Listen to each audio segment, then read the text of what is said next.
ఎంత మధురమైనది యెహోవా నామము. కుడి వచ్చిన మీ అందరికీ ప్రభు రక్షకుడైన యేసుక్రీస్తు వారి నామంలో వందనాలు తెలియజేస్తూ ఉన్నాము. ఈ లోకంలో శ్రమలు అనేటువంటివి మానవులకు సహజంగా సంభవిస్తాయని, ముఖ్యంగా అటువంటి శ్రమలు సంభవించేటువంటి సమయంలో ఏ రీతిగా మనము స్పందించవలసినటువంటి అవసరం ఉందో వాటిని గురించి మనం అధ్యయనం చేస్తూ ఉన్నాం. ఒకవేళ అలా గనక మనము స్పందించకుండా లోకంలో మనిషి సహజంగా ఎలాగైతే ముందుకు వెళ్తాడో అలా గనక మనము వెళ్ళినట్లయితే మన కష్టాలకు, శ్రమలకు, ఇబ్బందులకు, బాధకు మరింతగా మనము బాధను చేకూర్చుకునేటువంటి వారం అవుతాము. వాస్తవంగా బాధ తగ్గాలి అన్నటువంటి ప్రయత్నము ప్రతి మనిషి కూడా చేస్తూ ఉంటాడు. మనిషికి దేవుడు ఇచ్చినటువంటి ఈ శరీరంలో నొప్పిని దేవుడు పెట్టాడు, బాధను, పెయిన్ అని అంటూ ఉంటాం కదా. అయితే శరీరంలో మాత్రమే కాదు, మన మనస్సులో, హృదయంలో కూడా, అంటే అంతరంగంలో కూడా దేవుడు బాధను, పెయిన్ని పెట్టాడు. ఎవరికైనా సరే నొప్పి వచ్చినప్పుడు ఆ నొప్పి నుంచి వారు తప్పించుకోవాలని ప్రయత్నం చేస్తూ ఉంటారు. అంతేగాని నొప్పి ఇంకా బాగుంది, ఇంకా గట్టిగా గీచు, లేదా ఇంకా గట్టిగా కొట్టు అని చెప్పేసి ఇంకా గట్టిగా గాయపరచు అని ఏ మనిషి కూడా అనడు. ఈ నొప్పి ఎప్పుడైతే వచ్చిందో దాని నుంచి మనిషి తప్పించుకోవటానికి ప్రయత్నం చేస్తూ ఉంటాడు. అది శరీరానికి కలిగే నొప్పి అయినప్పటికీ, లేదా మనస్సుకు, హృదయానికి కలిగే నొప్పి అయినప్పటికీ ఆ బాధ నుండి తప్పించుకోవటానికి ప్రయత్నం చేస్తూ ఉంటాడు. అది సహజము. అయితే ఆ తప్పించుకోవటానికి చేసేటువంటి ప్రయత్నంలో ఒక్కోసారి తప్పించుకోకపోగా మనకు లోకంలో ఒక సామెత ఉంటుంది. అదేంటంటే పెనం మీద నుండి పొయ్యిలో పడ్డట్లు అని అంటూ ఉంటారు. అంటే నేరుగా వచ్చి మంటలో పడిపోయినట్టు, ఇంకా ఎక్కువ అవుతుందన్నమాట తీవ్రతరం. మనం తప్పించుకోవాలి అని చేసేటువంటి ప్రయత్నంలో మనం బాధని ఇంకా ఎక్కువ చేసుకునేటువంటి వాళ్ళగా ఉంటాం. మనము గత వారం గమనించడం జరిగింది. ఈ లోకంలో మనుషులకు వచ్చేటువంటి కష్టంలో సహజంగా వారు ఏం చేస్తూ ఉంటారంటే, ఎలాగైనా సరే దానిలో నుంచి తప్పించుకోవాలి, ఎవరితో అయినా సరే చెప్పుకుంటే అందులో మనకు కొంత ఉపశమనం కలుగుతుంది అనేటువంటిది సహజంగా మనిషి ఎదురు చూస్తూ ఉంటాడు. నా బాధ చెప్పుకోవటానికి ఎవరు లేరు, అంటే బాధ చెప్పుకుంటే తగ్గుతుంది అని చెప్పేసి మనం అనుకుంటూ ఉంటాం. నిజమే, బాధ అనేటువంటిది మనం పంచుకుంటే తగ్గుతుంది, సంతోషం అనేటువంటిది పంచుకుంటే పెరుగుతుంది. అయితే బాధ పంచుకుంటే తగ్గుతుంది, కానీ కొన్ని సందర్భాల్లో పంచుకుంటే ఇంకా చాలా ఎక్కువగా పెరుగుతూ ఉంటుంది. ముఖ్యంగా ఒక బాధ మాత్రమే కాదు, మనకు సంబంధించినటువంటి విషయాలు ఏవైతే ఉంటాయో అది ఒకవేళ మనం వర్ధిల్లటం కావచ్చు, లేదంటే మనకు సంబంధించినటువంటి వ్యక్తిగత విషయాలు కావచ్చు, కుటుంబ విషయాలు కావచ్చు, వీటి విషయంలో కొన్ని విషయాలను మనం అందరితో పంచుకోవటం అనేటువంటిది మంచిది కాదు. మనము గత వారములలో గమనించాము. మనము సంసోన్ని గనక చూసినట్లయితే, సంసోను తన రహస్యాన్ని తెలియజేయటాన్ని బట్టి ఎటువంటి ఉపద్రవం తన మీదకి వచ్చింది. చివరికి తను తన బలాన్ని పోగొట్టుకొని తను బందీ అయిపోయి చివరికి తను ఆత్మహత్య చేసుకున్నటువంటి పరిస్థితిని మనం చూస్తూ ఉంటాం. దీని అంతటికీ కలిగినటువంటి కారణం ఏమిటి అంటే, కేవలం తను తన రహస్యాన్ని చెప్పటం. అంటే మనుషులతో అన్నీ కూడా పంచుకోకూడదు, అంటే అన్నీ మనం పంచుకోకూడదు. పంచుకోవటం వల్ల మనకు లాభం కలగటం కంటే కూడా నష్టం కలిగేటువంటి అవకాశం ఎక్కువగా ఉంది అని మనం గమనించాం. అంతేకాదు హిజ్కియా రాజు కూడా తనకున్నటువంటి సంపద అంతా కూడా బబులోను వారికి చూపించినప్పుడు ఆ తర్వాత తనకు లాభం కంటే నష్టం ఎక్కువగా కలిగింది. వారందరూ కూడా అక్కడ చూపించినటువంటి సంపద బాబిలోను వారు వచ్చి మొత్తం పట్టుకొని వెళ్ళటమే కాకుండా వారి సంతానాన్ని కూడా తీసుకొని వెళ్ళిపోయినట్లుగా చెరక మనం చూస్తూ ఉంటాం. 75 సంవత్సరాల బబులోను చెరకు కలిగినటువంటి కారణం ఏమిటి అంటే తను చూపించినటువంటిదే, అంటే ఎగ్జిబిట్ చేశాడు కదా. అప్పుడప్పుడు మనం కూడా ఇదిగో కొత్త టీవీ కొన్నారా చూద్దు, కానీ కొత్త వస్తువు కొన్నారా చూద్దు, కానీ ఇక స్త్రీలకైతే కొత్త చీర, జాకెట్ కొనుక్కుంటే కూడా ఎగ్జిబిషన్ పెడతారు. అంచు బాగుందా, పైట్ చెంగు బాగుందా, అది బాగుందా, ఇది బాగుందా, మ్యాచింగ్ ఇది తీసుకున్నా చూడు బాగుందా అని చెప్పేసి ఇదంతా కూడా పెడుతూ ఉంటారు. మనము అలా పెట్టడం వల్ల ఏం జరుగుతుందంటే అసూయ ఏర్పడుతుంది. మనం గమనించాము, యోసేపును చూసినప్పుడు యోసేపును దేవుడు దీవించేటువంటి సంగతిని ముందుగానే తెలియజేశాడు, కలల ద్వారా తెలియజేశాడు. తను తన సహోదరులతో పంచుకున్నప్పుడు సరే మన తమ్ముడు గొప్పవాడవుతున్నాడట, అంతకంటే సంతోషం ఏముంది అని అనుకోలేదు. అనుకోకపోగా తన మీద తీవ్రమైనటువంటి అసూయను పెంచుకున్నారు. ద్వేషంగా మారింది. చివరికి వారి తమ్ముడిని వారే చంపాలి అన్నటువంటి కుట్రను చేశారు. దీని అంతటికీ కలిగిన కారణం ఏమిటి అంటే అసూయ ద్వేషాలు. ఎందుకు ఈ అసూయ ద్వేషాలు వచ్చినాయి అంటే, మనం అప్పుడప్పుడు అంటాం కదా, యోసేపే ఊరుకోలేదు, ప్రతి మాట కూడా వాళ్ళకి చెప్పాడు. మనం వర్ధిల్లినది అంతా కూడా జనాల ముందు పెట్టినప్పుడు ఏమవుతుందంటే, మంచి వాళ్ళైతే సంతోషిస్తారు కానీ అసూయపరులు అయితే మన మీద అసూయ పడతారు.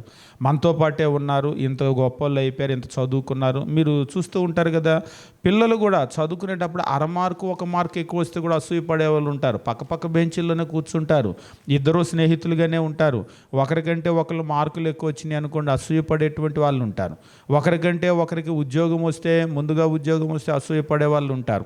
లేదంటే మీ ఇళ్ళ దగ్గర చుట్టాలు, బంధువులు, లేదంటే మీ ఇరుగు పొరుగు వారిలో కూడా మీ అభివృద్ధిని చూసి అసూయపడేటువంటి వాళ్ళు ఉంటారు.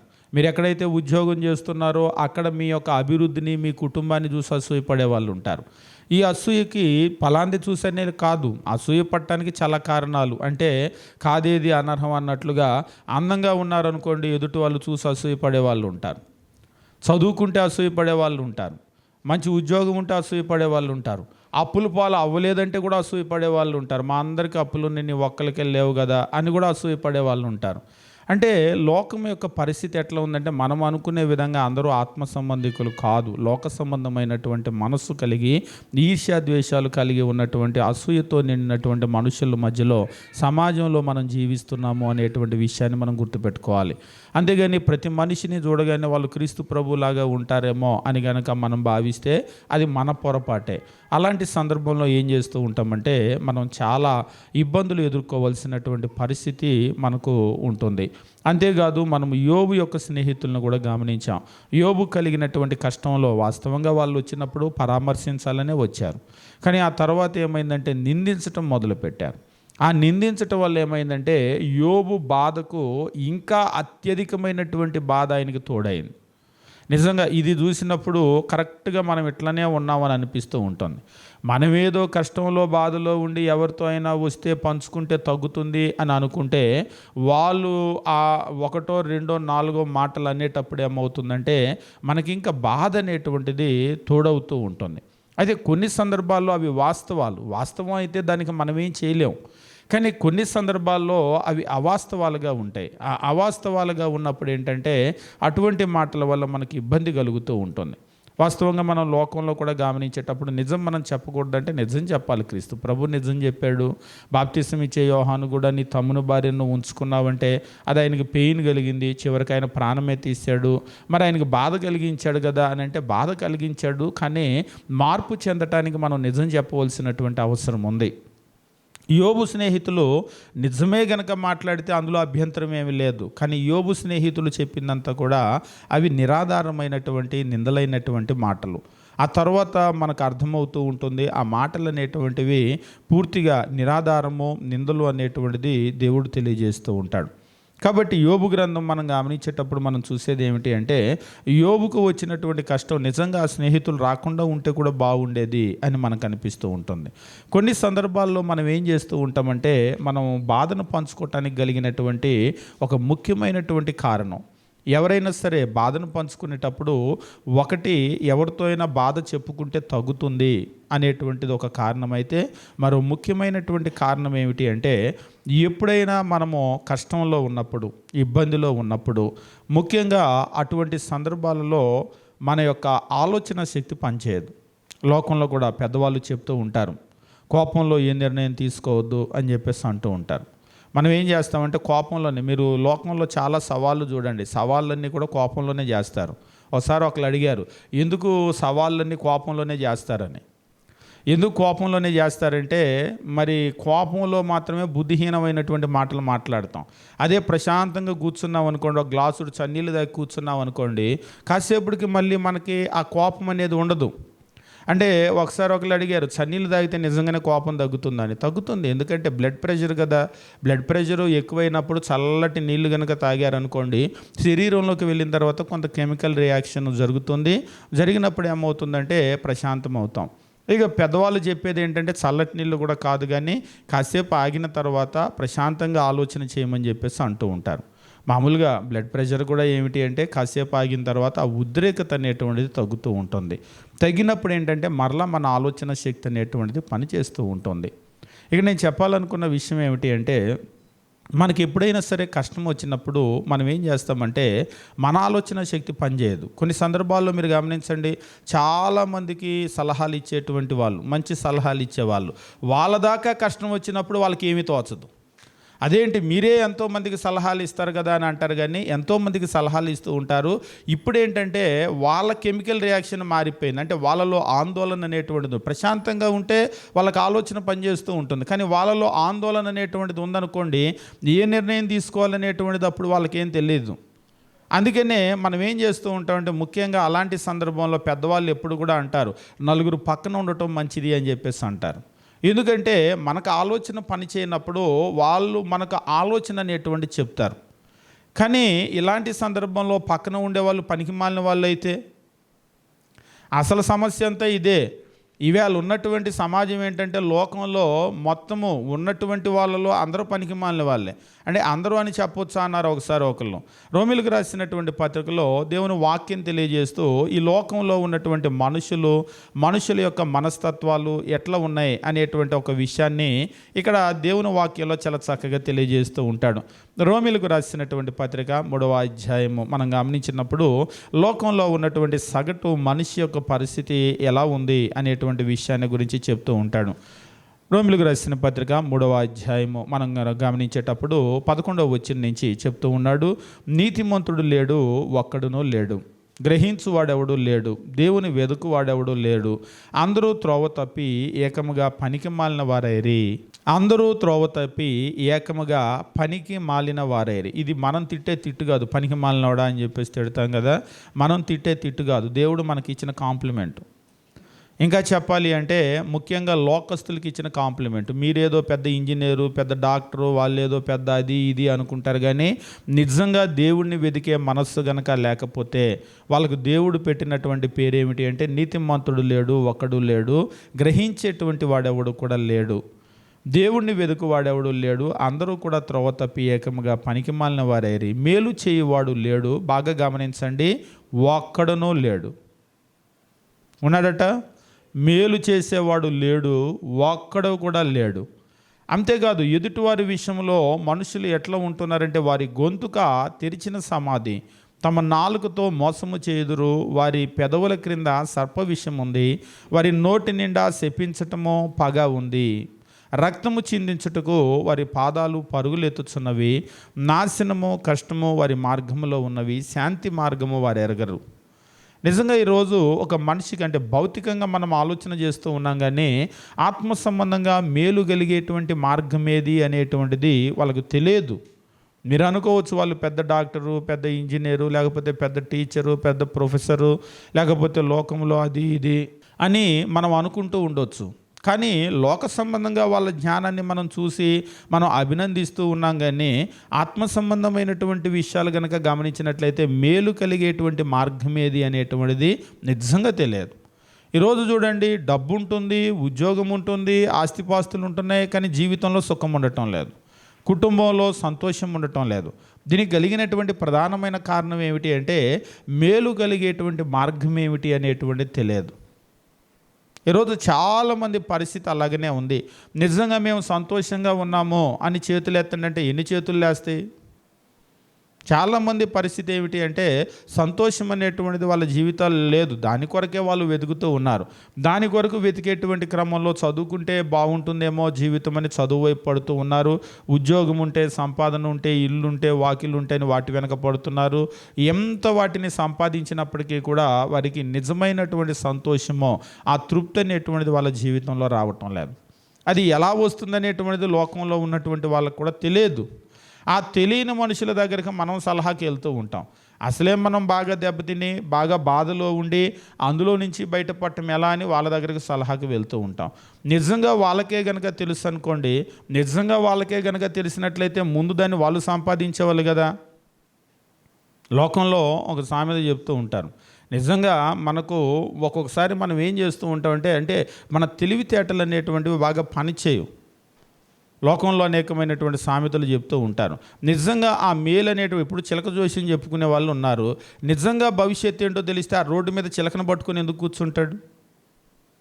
వాళ్ళ భవిష్యత్తు చెప్తా, వీళ్ళ భవిష్యత్తు చెప్తా అంటాడు కదా. ఇంతకీ ఆయన భవిష్యత్తు ఏంటో ఆయన తెలుసా? ఇలా చిలకను పట్టుకొని ఊరంతా తిరగాల్సి వచ్చిందని చిన్నప్పుడే తెలుసా ఆయనకి? కాబట్టి మనుషులు మనం ఏం చేస్తూ ఉంటామంటే, మనకు తెలియనటువంటి దాన్ని ఎదుటి వాళ్ళకి తెలిసేమో అని మనం అనుకుంటాం.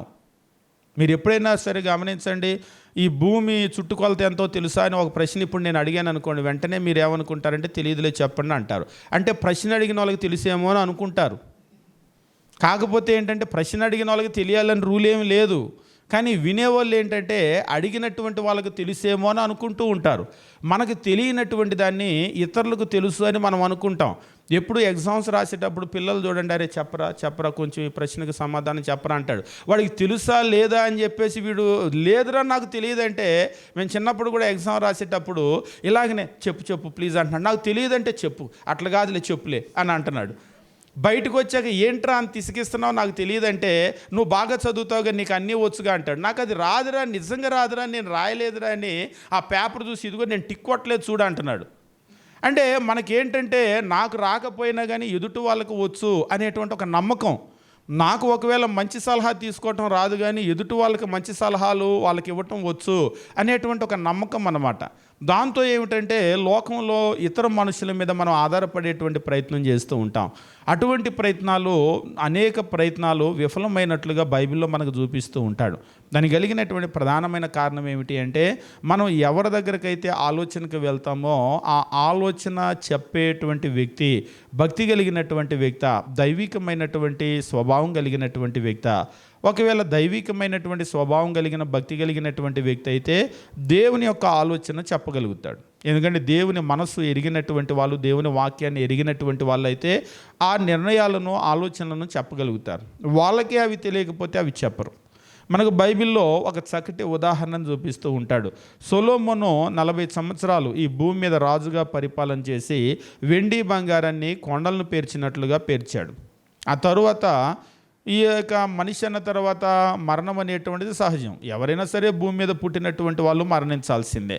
చాలా ఆస్తి ఐశ్వర్యం సంపాదించినటువంటి అతను ఎవరికైనా ఉంటుంది, నేను పోయిన తర్వాత ఇదంతా ఏమవుతుంది అని ఆలోచన ఉంటుందా? అప్పుడప్పుడు మీరు ఏదన్నా ఒక వస్తువు కొనుక్కున్నారనుకోండి, నా తర్వాత ఈ వస్తువు ఏంటి అనేది మీరు ఎప్పుడైనా ఆలోచన చేస్తారా? ముక్కుకో చెవుకో మెడకో లేకపోతే ఏదో బంగారం కొనుక్కున్నారనుకోండి, దాని గురించి మీరు ఏం ఆలోచన చేస్తారు? అదే ఒక ఫోన్ కొనుక్కున్నారనుకోండి, నా తర్వాత ఏంటి అని ఆలోచన చేయరు. అది ఎట్లాగ ఎక్కువ కాలం పనిచేయదు. ఎంత ఫోన్ అయినా సరే 2-3 సంవత్సరాలు, మహా అయితే 4-5 సంవత్సరాల తర్వాత పడేయటమే. కానీ కొన్ని వస్తువులు ఉంటాయి, అవి మన తరం దాటిపోతే కూడా తర్వాత తరము, 2-3 తరాలు, కొన్ని తరతరాలు వచ్చేటువంటి వస్తువులు ఉంటాయి. వాటి గురించి ఆలోచన చేస్తాం కదా. కొంతమంది అయితే ఇల్లు, స్థలము, పొలము, ఆస్తులు నా తర్వాత ఏంటి అని ఆలోచన చేస్తూ ఉంటారు. మనము బైబిల్లో కూడా గమనించేటప్పుడు దానియేలు గ్రంథంలో నెబుకద్నెజర్ రాజు కూడా నా తర్వాత ఏం జరుగుతుంది అని ఆలోచన చేశాడు. అప్పుడే దేవుడు ఆయనకు ఒక కళని ఇచ్చాడు అన్నమాట. అంటే ఈ భూమి మీద ఏం జరగబోతుంది అనేటువంటి ఒక మహాబ్రహ్మాండమైనటువంటి ప్రతిమ, బాబిలోను రాజ్యం తర్వాత రాబోయేటువంటి రాజ్యము, ఆ తర్వాత రాబోయే రాజ్యము, వాటన్నింటినీ కూడా చూపిస్తూ ఉంటాడు. అంటే అందులో నేను చెప్పాలనుకున్న పాయింట్ ఏంటంటే, నా తర్వాత ఏం జరగబోతుంది అనేటువంటి ఒక ఆలోచన, చింత ఆయనలో ఉంది. మీరు ఎప్పుడైనా సొలొమోను గురించి కనుక చూసినట్లయితే, సొలొమోను కూడా అంత సంపాదిస్తున్నాడు కదా, మరి ఎప్పుడైనా ఇటువంటివి చేశాడా, ఆలోచన చేశాడా అంటే అవును, ఆయన కూడా ఆలోచన చేశాడు. ప్రసంగి గ్రంథము 2వ అధ్యాయము మనం గమనించేటప్పుడు దేవుని వాక్యం ఈ రీతిగా తెలియజేస్తూ ఉంటాడు. ప్రసంగి గ్రంథము 2వ అధ్యాయం 15వ వచనము ఇక్కడ చెప్తూ ఉంటాడు. కావున బుద్ధిహీనునికి సంభవించినట్లే నాకును సంభవించును, గనుక నేను అధిక జ్ఞానము ఎలా సంపాదించి తినని నా హృదయం నందు అనుకుంటుని ఇది వ్యర్థమే అని చెప్పేసి అంటూ ఉన్నాడు. అంటే మానవుని యొక్క ముగింపును గురించి ఆయన ఆలోచన చేస్తూ ఉన్నాడు. జ్ఞాని ఎట్లయితే ఈ భూమి మీద ముగిసిపోతాడో, జ్ఞానము లేనివాడు, బుద్ధి లేనివాడు, బుద్ధిహీనుడు కూడా ముగిసిపోతాడు. కాబట్టి జ్ఞానులకు జరిగినట్లే నాకు కూడా జరుగుతుంది అనేటువంటి ఆలోచన ఆయన చేశాడనమాట. ఆ తర్వాత మీరు గమనించినప్పుడు తన ఆస్తిని గురించి, తన ఐశ్వర్యాన్ని గురించి ఆయన ఆలోచన చేస్తూ ఉన్నాడు. తన ఆస్తిని గురించి, ఐశ్వర్యాన్ని గురించి ఆయన ఆలోచన చేసేటప్పుడు ఇదంతా కూడా ఆయన వదిలిపెట్టి వెళ్ళవలసినటువంటి అవసరం ఉంటుంది. ఏది ఎవరు పట్టుకొని వెళ్ళలేరు కదా. 5వ అధ్యాయంలో తెలియజేస్తూ 13వ వచనంలో ఈ రీతిగా చెప్తూ ఉంటాడు. 5వ అధ్యాయము 13వ వచనము, సూర్యుని క్రింద మనసుకు ఆయాసకరమైనది ఒకటి జరగటం నేను చూచితిని. సూర్యుని క్రింద మనసుకు ఆయాసకరమైనది ఒకటి జరగటం నేను చూచితిని. అదేదనగా ఆస్తి గలవాడు తన ఆస్తిని దాచిపెట్టుకుని తనకు నాశనం తెప్పించుకొను. ఆస్తి గలవాడు తన ఆస్తిని దాచుకొని నాశనము తెచ్చుకొను. అయితే ఆ ఆస్తి దురదృష్టం వలన నశించిపోవును. అతడు పుత్రులు గలవాడైనను అతని చేతిలో ఏమీ లేకపోవును. వాడు ఏ ప్రకారముగా తల్లి గర్భం నుండి వచ్చినో ఆ ప్రకారముగానే తాను వచ్చినట్లే దిగంబరిగానే మరలపోవును. తాను ప్రయాసపడి చేసుకున్న దానిలో ఏదైనాను చేత పట్టుకుని పోడు. భూమి మీద నాకు ఆయాసకరమైనది ఒకటి కనబడింది. ఏమిటా ఆయాసకరమైంది అంటే, ఒక మనిషి ఎంతో ప్రయాసపడుతూ ఉంటాడు, ఏదో సంపాదించుకుంటూ ఉంటాడు, సంపాదించుకున్న దాన్ని దాచిపెట్టుకుంటూ ఉంటాడు. అయితే ఈ దాచిపెట్టుకున్నదంతా కూడా ఏమవుతుంది? భూమి మీద తను ఎంతో కష్టపడి సంపాదించి దాచిపెట్టుకున్నటువంటిది ఏమవుతుంది? అదంతా ఇక్కడే వదిలేస్తాడు. ఏమీ ఆయన పట్టుకొని వెళ్ళేటువంటి పరిస్థితి ఉండదు. ఎలాగైతే తల్లి గర్భంలో నుండి దిగంబరిగా వచ్చాడో అలాగనే దిగంబరిగానే ఆయన వెళ్ళిపోతాడు. ఈ భూమి మీదకి వచ్చి ఆయన ప్రయాసపడ్డటువంటిది ఏది కూడా ఆయన చేతిలో పట్టుకొని వెళ్ళడు. అలాగని సంపాదించకుండా ఉండడు. మనం ఏవి పట్టుకొని వెళ్ళమో అని తెలిసినా కానీ పొద్దున్న లేస్తే సంపాదించటం దీని కొరకే కష్టపడుతూ ఉంటాం. అది ఆలోచన చేసినప్పుడు ఆయన అంటూ ఉన్నాడు, భూమి మీద ఆయాసకరమైనది ఒకటి నాకు కనబడింది, జరగటం నేను చూచాను. అంటే ఏంటిది ఇది? ఏంటి అసలు ఈ మానవుని యొక్క ప్రయత్నమో అని చెప్పేసి ఆయన అనుకుంటున్నాడు. అట్లనే ఆయన ఏం తక్కువ సంపాదించలేదు. ఆయనకి ఎందుకంత ఆయాసం వచ్చిందంటే ఆయన చాలా సంపాదించాడు. ఎందుకంటే సంపాదించి వదిలిపెట్టి వెళ్ళేటప్పుడు చాలా పెయిన్ ఉంటుంది కదా ఎవరికైనా సరే. ఇప్పుడు ఇంత కష్టపడి సంపాదించేటువంటిది, ఇప్పుడు మీరు ఏదైనా ఒక పని చాలా కష్టపడి ఉదయం నుంచి సాయంత్రం వరకు ఒక పని చేశారు. మీ ఇంట్లో పిల్లలు వచ్చేసి దాన్ని ఒక్క క్షణంలో పాడు చేశారనుకోండి, మీకు ఏమనిపిస్తుంది? ఉదయం మొదలుపెట్టి సాయంత్రం దాకా కష్టపడి ఇంట్లో ఒక పని మీరు ఏదో చేస్తే దాన్ని పిల్లలు వచ్చేసి అరక్షణంలో పాడు చేశారనుకోండి, మీ కష్టం అంతా కూడా అరక్షణంలో పోయింది. పోతే మీకేమనిపిస్తుంది? సరేలే మళ్ళీ చేసుకుందాం అనిపిస్తుందా? కోపం రాదా? విసుగు కూడా వస్తుంది. ఇక చేయటం అనవసరం అని కూడా అనిపిస్తుంది. 1-2 సార్లు అలా పాడైంది అనుకోండి, ఇక మనకు విసుగు వచ్చేస్తూ ఉంటుంది. ఇక్కడ కూడా ఏమని అంటున్నాడంటే, మనిషి ఇంత కష్టపడి ఇంత ప్రయాసపడి ఆస్తిని సమకూర్చి దాన్ని వదిలిపెట్టి వెళ్ళేటువంటిది అంతా కూడా ఆలోచన చేసేటప్పుడు ఆయనకు ఆయాసకరమైంది అని చెప్పేసి అనిపించింది. అయితే దానికి కలిగిన ప్రధానమైన కారణం ఏమిటి అంటే, ఆయన చాలా కష్టపడి చాలా సంపాదించాడు. ఈ భూమి మీద వాళ్ళ కష్టమంతా కూడా ఏం చేయాలంటే తమ తరువాత వచ్చేటువంటి వాళ్ళకు అది వదిలిపెట్టి వెళ్ళాలి. తమ తర్వాత వచ్చేటువంటి వాళ్ళకు వదిలిపెట్టి వెళ్ళేటువంటి దాని గురించి ఆలోచన చేసినప్పుడు నిజంగా ఆయన చాలా బాధపడుతూ ఉంటాడు. ఎందుకంటే వచ్చేటువంటి వాళ్ళు నిజంగా జ్ఞానం కలిగి ఉంటాడో అజ్ఞానంగా ఉంటాడో, ఉన్నదాన్ని నిలుపుకుంటాడో లేకపోతే ఉన్నదాన్ని పోగొట్టుకుంటాడో ఎవరికి తెలుసు? ఒకవేళ నిజంగా అతడు జ్ఞానం కలిగినటువంటి వాడు అనుకోండి, ఆ ఉన్నదాన్ని నిలబెట్టుకుంటాడు. ఒకవేళ జ్ఞానం లేనివాడైతే ఉన్నదాన్ని పోగొట్టేసుకుంటాడు. నిజంగా సొలొమోను ఆయన ఆలోచన చేసినంత పని అయింది. తను వెండి బంగారము కొండలు పేర్చినట్లు పేర్చి 40 సంవత్సరాల ఆయన పరిపాలనలో ఆయనకున్న జ్ఞానం చేత విస్తారమైనటువంటి ఆస్తిని కూర్చి అదంతా కూడా తన తరువాత తన కుమారుడైనటువంటి రెహబాము రాజు అయ్యాడు. ఆయనకి వదిలిపెట్టి వెళ్ళాడు.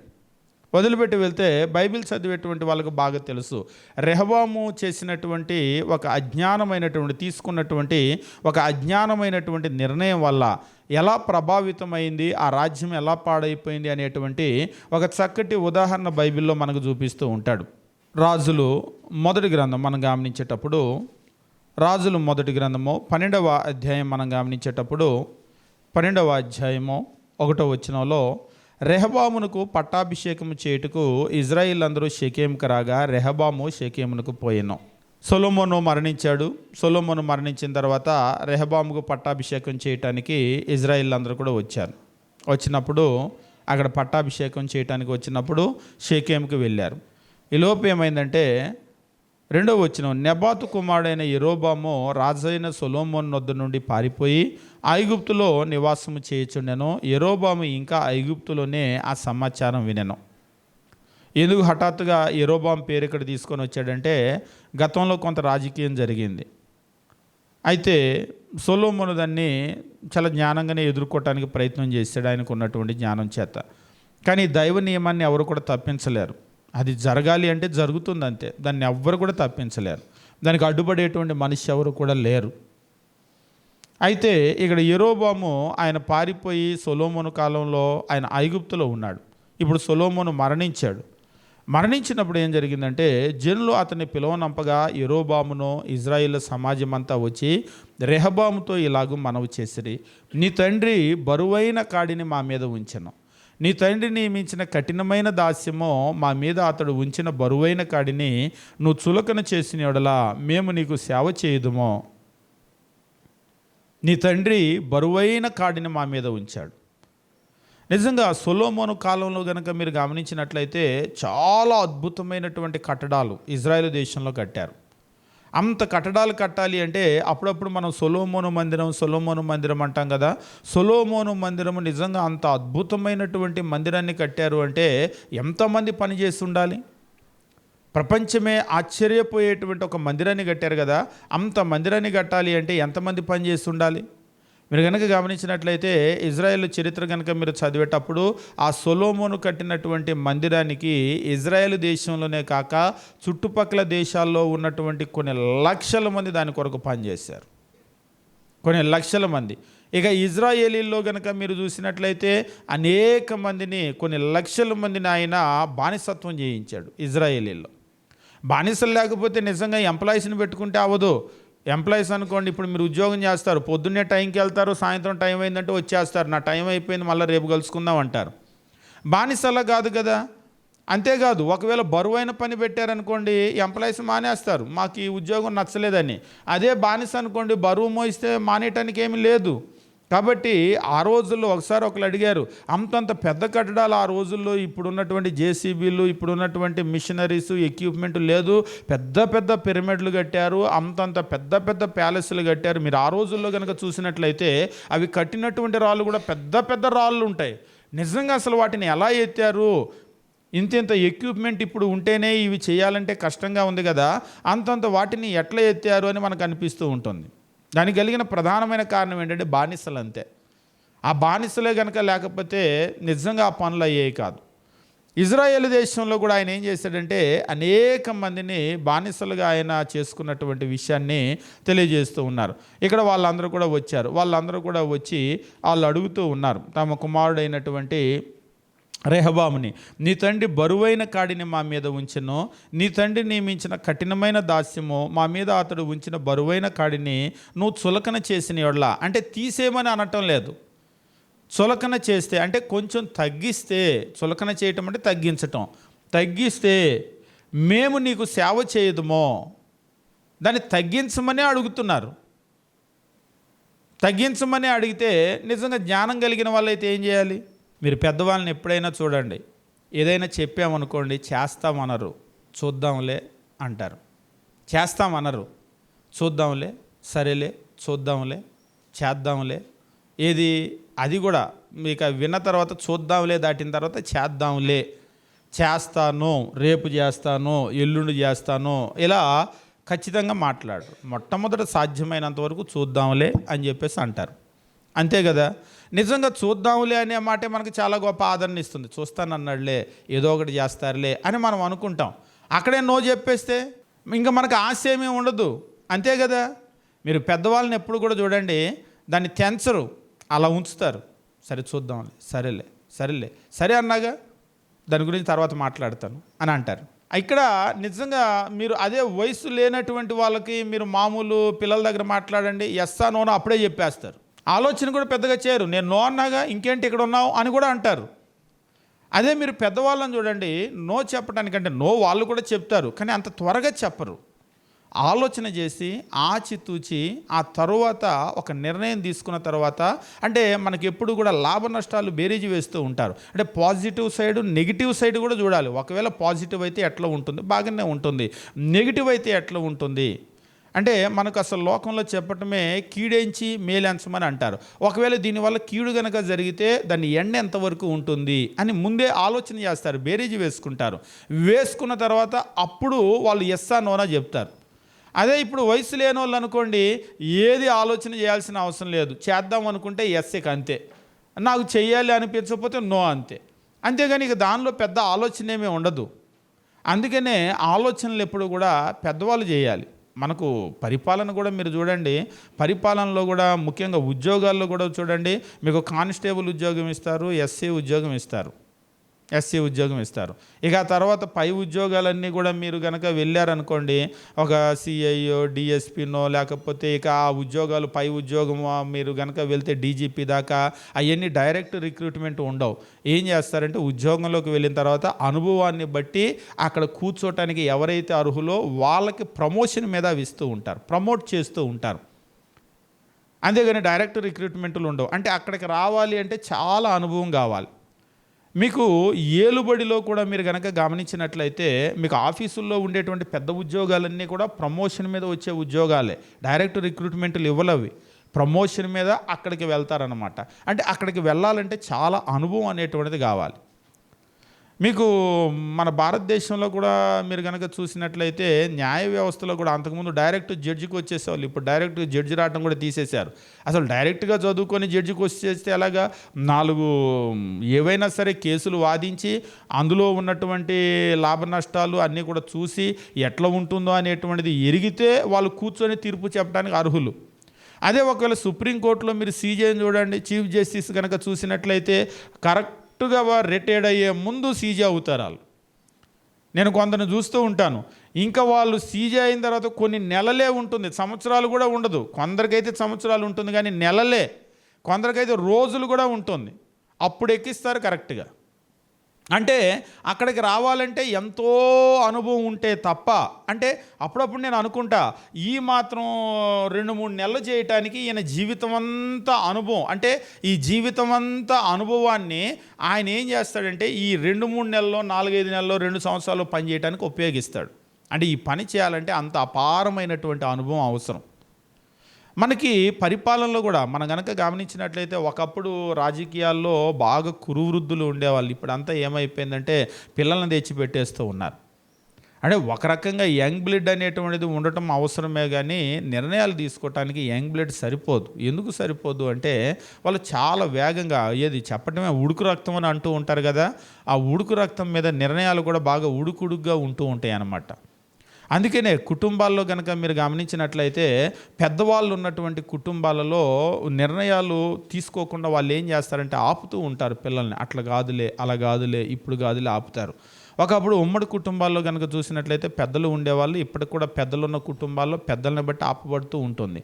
ఆ పెద్దలు కనుక లేరనుకోండి, లేకపోతే ఏమవుతుందంటే నిర్ణయాలు మారిపోతూ ఉంటాయి. దానివల్ల చాలా విధ్వంసం జరుగుతుంది. అది జీవితాల్లో కావచ్చు, కుటుంబాల్లో కావచ్చు. ఇక్కడ కూడా మీరు గమనించినప్పుడు అందుకనే ఆలోచనకి ఎవరిని పెట్టుకుంటారు, కౌన్సిలర్స్ అని అంటారు కదా, ఆలోచన చెప్పటానికి చాలా వృద్ధుల్ని పెట్టుకుంటూ ఉంటారు. ఆ వృద్ధులు ఏం చేస్తూ ఉంటారంటే వాళ్ళ అపారమైనటువంటి అనుభవాన్ని ఉపయోగించి సలహాలు ఇస్తూ ఉంటారు. అసలు వయసే లేనటువంటి వాళ్ళకి ఒకసారి మీరు రాజకీయాల్లో కూడా చూసినప్పుడు కొందరిని సలహాదారులుగా పెట్టుకుంటారు. సలహాదారులుగా పెట్టుకునేటువంటి వాళ్ళు అపారమైనటువంటి అనుభవం ఉన్న వాళ్ళై ఉండాలి. అంతేగాని వయసు లేని వాళ్ళని సలహాదారులుగా పెట్టుకుంటే ఏం సలహా ఇస్తారు వాళ్ళు, ఎలాంటి సలహా ఇవ్వగలుగుతారు వాళ్ళు? ఇప్పుడు కూడా సొలొమోను ఉన్నంత వరకు బాగానే జరిగింది, కానీ సొలొమోను తర్వాత కుమారుడు రెహబాము రాజు అయ్యాడు. రాజు అయ్యి ఇజ్రాయేళ్ల మీద ఆయన పరిపాలన మొదలు పెట్టగానే ఇప్పుడు ప్రజలు వచ్చి వాళ్ళు అడుగుతూ ఉన్నారు, అయ్యా మీ తండ్రి మా మీద చాలా బరువైన కాడిని ఉంచాడు, అయితే మా మీద కఠినమైన దాస్యాన్ని ఆయన ఉంచాడు, కొంచెం దాన్ని చులకన చేయి, తక్కువ చేయి, మేము నీకు సేవ చేసుకుంటామని అన్నాడు. అన్నప్పుడు ఎస్సా నోనో వెంటనే చెప్పలేదు, అంతవరకు అప్రిషియేట్ చేయాలి. 5వ వచనం, అందుకు రాజు మీరు వెళ్ళి 3 దినములైన తరువాత నా యొద్దకు తిరిగి రండిని సెలవీయగా. వెంటనే లేదు అది కుదరదు అని అనలేదు, లేకపోతే చేస్తాను అని కూడా అనలేదు. చక్కగా టైం తీసుకున్నాడు, అంతవరకు చాలా మంచి పని చేశాడు. 3 దినాలైన తర్వాత తిరిగి నా దగ్గరికి రండి అంటే, అబ్బో అద్భుతంగా ఉంది కదా అని అనుకుంటారు ఎవరైనా సరే. 3 దినాలైన తర్వాత నా దగ్గరికి రండి అంటే జనాలు కూడా వెళ్ళిపోయారు. 6వ వచనం, అప్పుడు రాజైన రెహబాము తన తండ్రి అయిన సొలొమోను బ్రతికి ఉన్నప్పుడు అతని సముఖమందు సేవ చేసిన పెద్దలతో ఆలోచన చేసి ఈ జనులకు ఏమి ప్రత్యుత్తరం ఇచ్చేదని వారిని అడగగా, తండ్రి కాలంలో ఉన్నటువంటి పెద్దవాళ్ళు ఉన్నారు కదా, బ్రతికి ఉన్నప్పుడు ఆయన సముఖంలో సేవ చేసినటువంటి పెద్దలతోటి ఈ ఆలోచన చేశాడు. మరి జనాలు ఇలా అడుగుతున్నారు, ఏం చేయమంటారు అని అన్నాడు. ఏం చేయమంటారు అంటే వాళ్ళు ఒక మంచి సలహా చెప్పారు. వారు ఈ దినముననే నీవు ఈ జనులకు దాసుడివై వారికి సేవ చేసి, బాగా చెప్తున్నాం, బాగా గమనించండి, మృదువైన మాటలతో వారికి ప్రత్యుత్తరం ఇచ్చిన యెడల, మృదువైన మాటలతో వారికి ప్రత్యుత్తరం ఇచ్చిన యెడల వారు సదాకాలము నీకు దాసులగుదురు అనిరి. మెత్తటి మాటలు, మృదువైన మాటలతో పని చేయించుకోవాలి. ఒకసారి కొంతమంది పెద్దోళ్ళు ఉంటారు, అమ్మ అయ్యా నాయన కొద్దిగా చేసి పెట్టు, కొద్దిగా ఇట్రా అయ్యా, కొద్దిగా చెయ్యయ్యా, చక్కగా మెత్తటి మాటలతో పని చేయించుకుంటూ ఉంటారు. ఆ మాట్లాడటం తెలియక కొంతమంది చేసే వాళ్ళని కూడా పోగొట్టుకో, చేసేవాళ్ళే నువ్వు చేసేది ఏంటి బోడే అంటారు.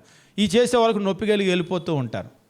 చక్కగా మనసుకు నొప్పి కలగకుండా మెత్తగా మాట్లాడుతూ చక్కగా పని చేయించుకుంటూ ఉంటారు. అలా మెత్తగా మాట్లాడుతూ ఉన్నారనుకోండి, చేసేవాళ్ళు కూడా చేయాలనిపించిద్ది.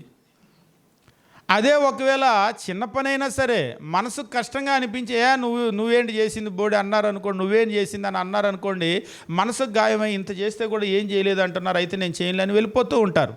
కాబట్టి మనసుకు నచ్చే విధంగా మాట్లాడటం, ముఖ్యంగా ఈ మృదువైన మాట అని చెప్పేసి అన్నాడు కదా. నిజంగా పెద్దలు ఎంత బాగా చెప్పారో చూడండి. ఏమని అంటున్నారంటే, ఈ దినమున నీవు ఈ జనులకు దాసుడివై, నువ్వే రాజువి, నువ్వే ఎలుబడి చేస్తున్నావు, కానీ వాళ్ళు అడగగానే నువ్వు నేను రాజుని, నేనేంటి లోబడేది అనుకోవద్దు. నువ్వు వాళ్ళకి దాసుడివై వారికి సేవ చేసి మృదువైన మాటలతో వారికి ప్రత్యుత్తరం ఇచ్చిన యెడల వారు సదాకాలము నీకు దాసులు. చచ్చే వరకు మీ నాయనకి చేసి పెట్టారు, మళ్ళీ చచ్చే వరకు నీకు చేసి పెడతారు. నువ్వు చేయాల్సిందేంటి? మొదట నువ్వు దాసుడివవు.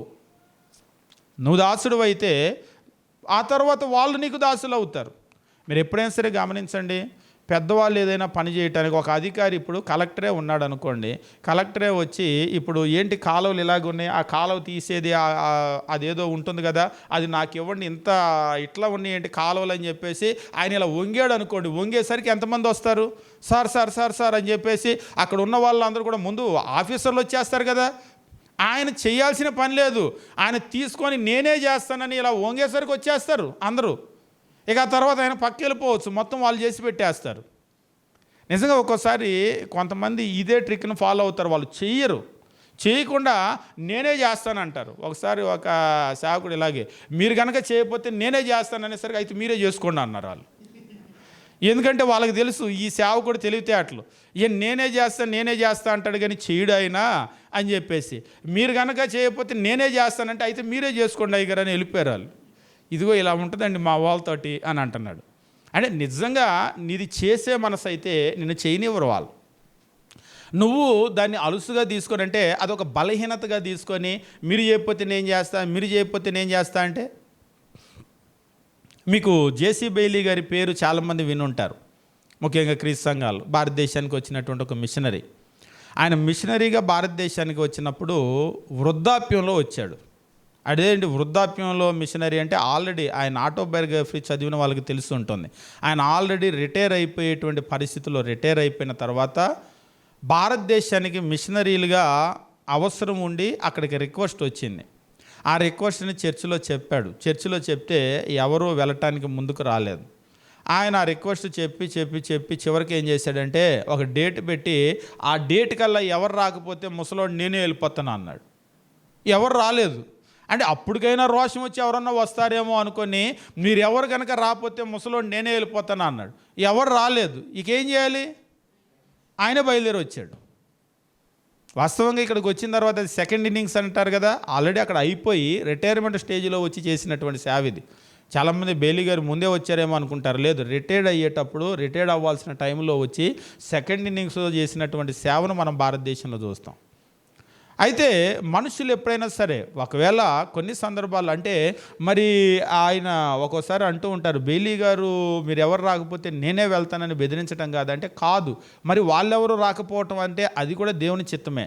నిజంగా ఏ కుర్రోల్లో గనక వచ్చినట్లయితే ఇంత సేవ జరిగి ఉండేది కాదు.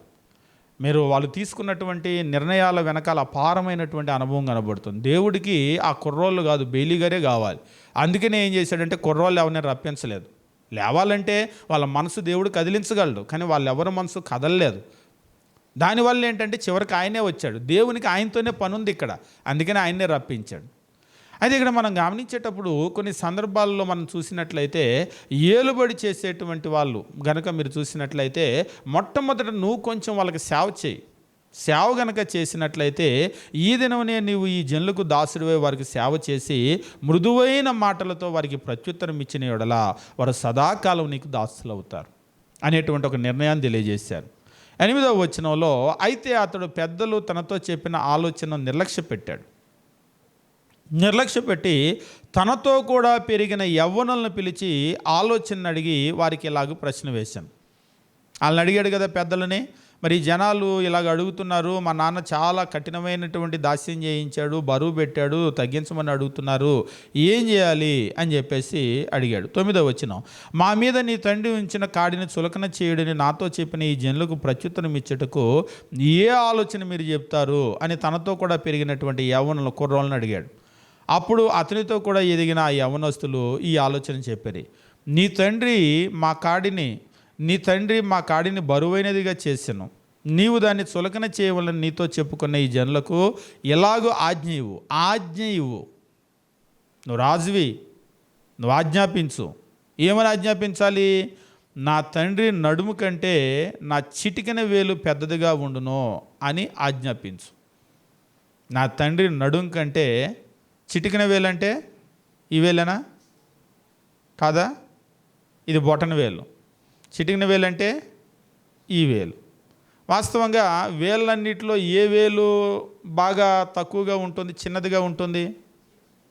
ఇదే కదా, చిటికెనేలే కదా చూపించే జనాల్ని, అంతే కదా. ఇక్కడ వాళ్ళు చెప్పిన మాట ఎలా ఉందో చూడండి, మా తండ్రి నడుం కంటే నా చిటికెన వేలు పెద్దదిగా ఉండును అంటే దాని అర్థం ఏంటి? మా నాన్న చేపించింది చాలా లైటు, చాలా కొద్దిగా చేపించాడు మా నాన్న. ఆయన నడుం కంటే నా చిటికిన వేలు పెద్దగా ఉంటుంది, అసలు నేను ఎంత చేపించబోతున్నానో చూడండి అని. ఆ మాట వింటేనే దడుచుకొని చావరు అసలు.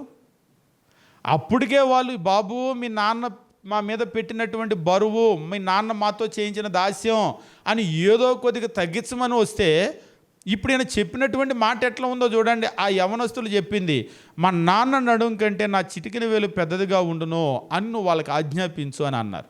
11వ వచనం, నా తండ్రి మీ మీద బరువైన కాడిని పెట్టిన సరే, 3 రోజుల తర్వాత రమ్మని అన్నారు కదా, జనాలందరూ ఏం చెప్తారో అని వచ్చారు.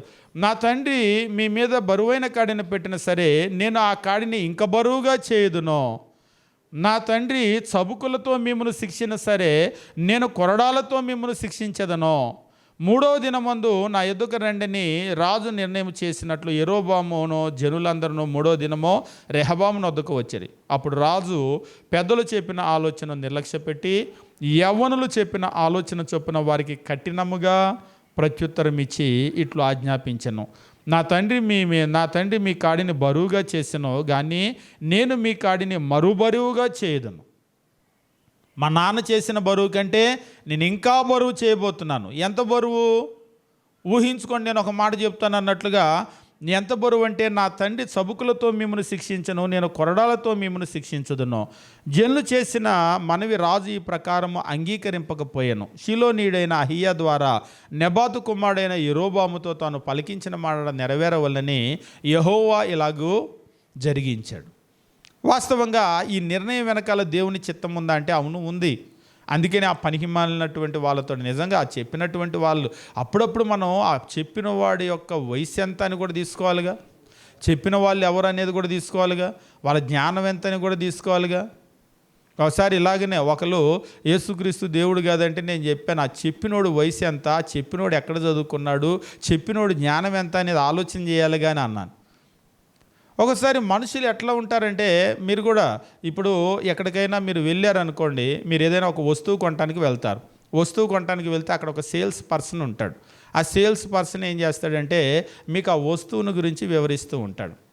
ఆ వస్తువును గురించి వివరించేటప్పుడు మనం ఏం చేస్తూ ఉంటామంటే వాళ్ళు చెప్పేదంతా నమ్ముతూ ఉంటాం.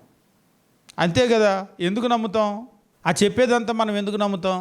మనకేమీ తెలియకపోతే, తెలియదు కాబట్టి. అదే ఒకవేళ తెలుస్తుంటే నమ్ముతామా? తెలుస్తుంటే మనం నమ్మం. ఎందుకు నమ్మం? ఉదాహరణకి నా పక్కన ఒక స్పీకర్ ఉంది. ఆ స్పీకర్ని గురించి ఒకవేళ కొనడానికి వెళ్ళామనుకోండి, దాని గురించి వాళ్ళు ఏదేదో చెప్తారు. ఒకసారి నేను ఇలాగ ఒక వస్తువు కొనడానికి వెళ్తే దాని గురించి ఆల్రెడీ నేను దాని గురించి స్టడీ చేసి వెళ్ళాను. వెళ్తే అక్కడికి వెళ్ళిన తర్వాత ఆయన ఏదేదో చెప్తూ ఉన్నాడు. చెప్తూ ఉంటే అట్లా కాదే, ఇది ఇలాగ అన్నారు కదా, ఇంత వాటేజ్ అంటే వాళ్ళు అలానే రాస్తారు సార్ పుస్తకాల్లో. వాళ్ళు ఒకసారి ఆయన ఒకే మాటలో తేల్చేశాడు. వాళ్ళు ఏముందండి, ఏదో ఇంజనీర్లని ఏసీ గదిలో కూర్చుంటారు, వాళ్ళకి ఇవన్నీ ఏం తెలుసండి అంటున్నాడు. వాళ్ళు ఇంజనీర్లు అండి, ఏసీ గదిలో కూర్చుంటారు, అవన్నీ పుస్తకంలో అలాగనే రాస్తారు వాటి గురించి, వాళ్ళకి ఏం తెలుసు ఇక్కడ అని అంటున్నాడు. దాన్ని తయారు చేసింది ఎవరు? వాళ్ళు. నేను చెప్పాను వాళ్ళకి ఏం తెలుసు అని అంటున్నావు. వాళ్ళకి తెలుసు కాబట్టి వాళ్ళు ఏసీ గదిలో కూర్చున్నారు, నీకు అది తెలియదు కాబట్టి నువ్వు ఇక్కడ నించొని అమ్ముకుంటున్నావు అని అన్నావు. అంతేగా? నువ్వు ఇక్కడ ఎందుకు అమ్ముకుంటున్నావు? నిజంగా నీకు గనక అంత తెలుసుంటే ఆ ఏసీ గదిలో నిన్ను కూర్చోబెట్టేవాళ్ళు. వాళ్ళకి ఏమీ తెలియకపోతే వాళ్ళని తెచ్చి ఇక్కడ నించోబెట్టేవాళ్ళు అమ్మటానికి. కాబట్టి మనం ఎప్పుడైనా సరే ఒక ఆలోచన వాళ్ళు చేసినప్పుడు, ఒక వస్తువు మీరు ఎప్పుడైనా చూడండి, ఒక వస్తువుని గురించి వాళ్ళు రాసేటప్పుడు కరెక్ట్గా దాని గురించినటువంటి డైమెన్షన్స్ ఏవైతే ఉంటాయో వాటిని నమోదు చేస్తూ ఉంటారు. చెప్పాను, ఇప్పుడు ఒక స్పీకర్ ఉంది, ఆ స్పీకర్ని గురించి చెప్పేటప్పుడు ఆయన అది ఎన్ని అంటే ఆ యాంగిల్ ఉంటుంది కదా, ఎంత హారిజాంటల్ ఎంత వర్టికల్ అది కవర్ చేస్తుందో యాంగిల్ ఇస్తూ ఉంటారు ఒక స్పీకర్. అంతేగాని ఇది ఇటుపక్క పెడితే ముందుకెళ్తుందని మనం అనుకుంటే కాదది. వాళ్ళు అనుకున్న ఆ డిజైన్ ఉంటుంది కదా, ఆ డిజైన్ వెనకాల వాళ్ళ ఎంతో కృషి ఉంటుంది. అప్పుడప్పుడు నేను కొన్ని స్పీకర్లు కనుక చూసినట్లయితే, ఇప్పుడు కొన్ని స్పీకర్లు ఉంటాయి, ఇక్కడ పెడితే అంతవరకు వినపడతాయి. కొన్ని స్పీకర్లు ఇక్కడ పెడితే కిలోమీటర్ దూరం వినపడతాయి. ఎందుకు వినపడతాయి? ప్రతిదాని మీద చాలా రీసెర్చ్ చేస్తూ ఉంటారు. మీరు లైట్ని కూడా చూసినప్పుడు, ఇప్పుడు మన లైట్ వేయగానే ఇట్లా ట్రావెల్ అవుతుంది. ఇప్పుడు నాకు లైట్ అటువైపుకి వెళ్ళాలి, నువ్వు అటే పెళ్ళు అంటే వెళ్తుందా? అది వెళ్ళదు. దాని యొక్క స్వభావం ఏంటంటే ఎటంటే అటు వెళ్ళిపోతూ ఉంటుంది, అట్లాగా అంటే 360 డిగ్రీస్లో వెళ్ళిపోతూ ఉంటుంది.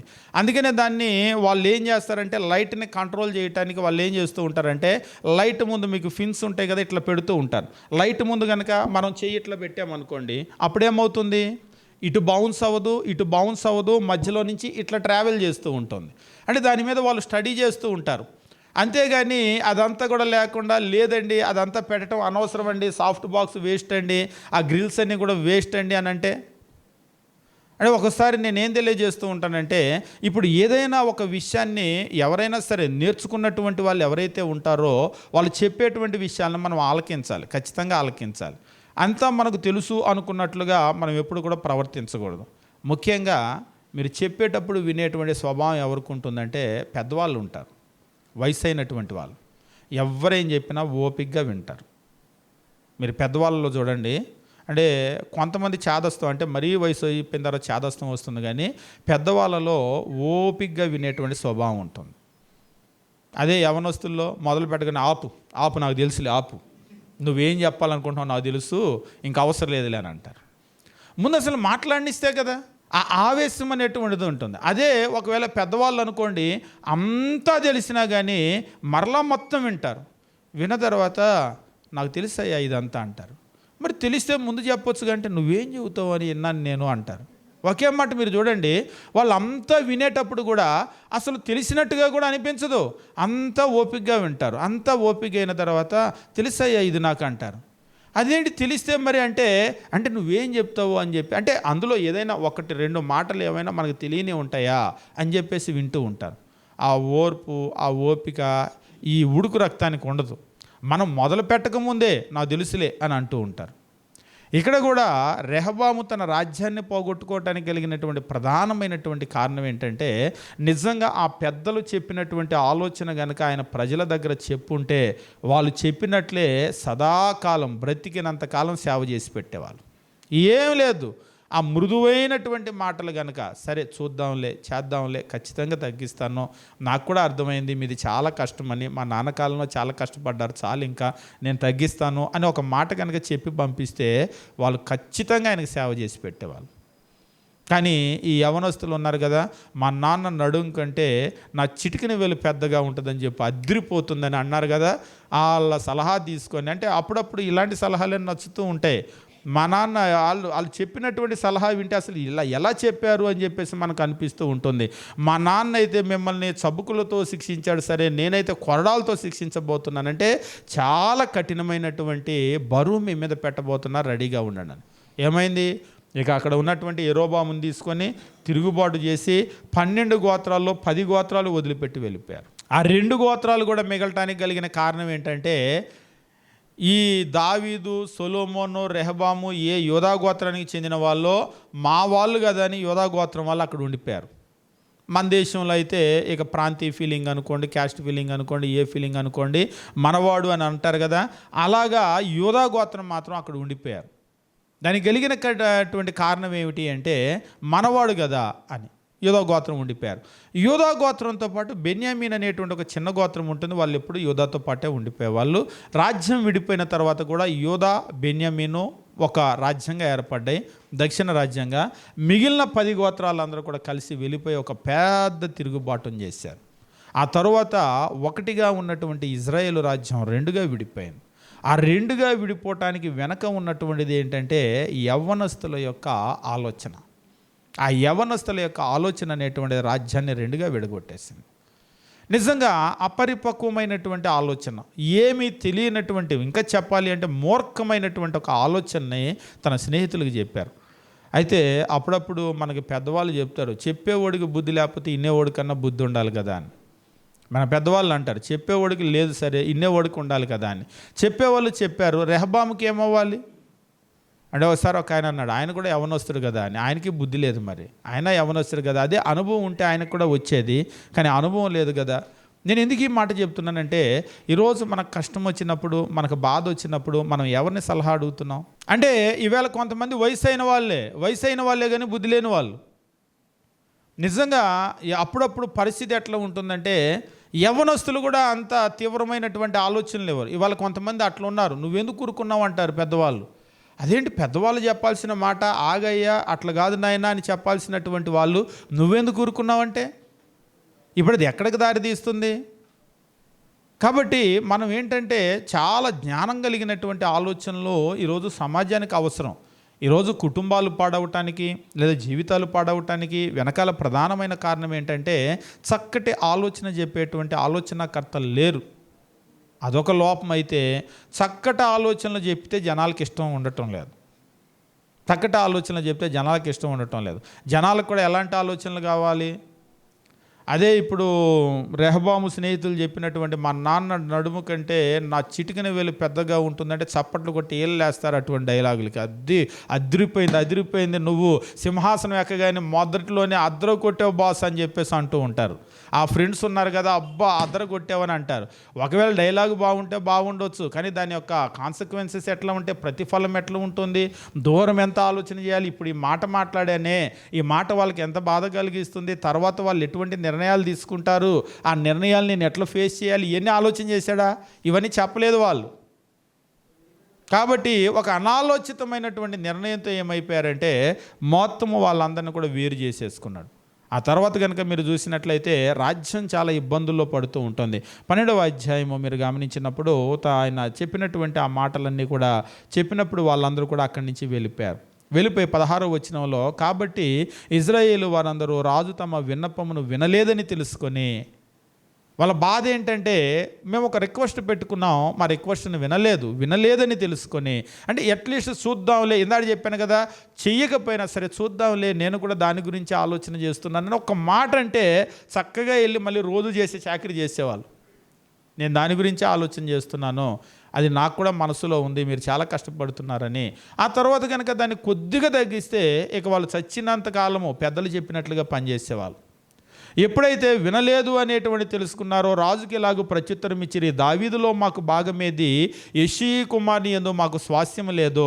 ఇజ్రాయేలు వారలారా మీ గుడారాలకు పోవుడి, దావీదు సంతతి వారలారా మీ వారిని మీరే చూసుకోండి అని చెప్పి ఇజ్రాయేలు వారు తమ గుడారాలకు వెళ్ళిపోయారు. ఇక మీకు మాకు ఏంటి, మీకు మాకు ఏమి లేదు అని చెప్పేసి వేరు చేసే మాటలని అంటారు కదా, అలాగా వేరు చేసేసారనమాట. వేరు చేసి దావీదు సంతతి వారలారా మీ వాళ్ళని మీరే చూసుకోండి, మీ వాళ్ళని మీరు చూసుకోండి అంటే చెప్పకుండానే ఏంటంటే మా వాళ్ళని మేము చూసుకుంటాం, ఇంక మీకు మాకు వద్దు.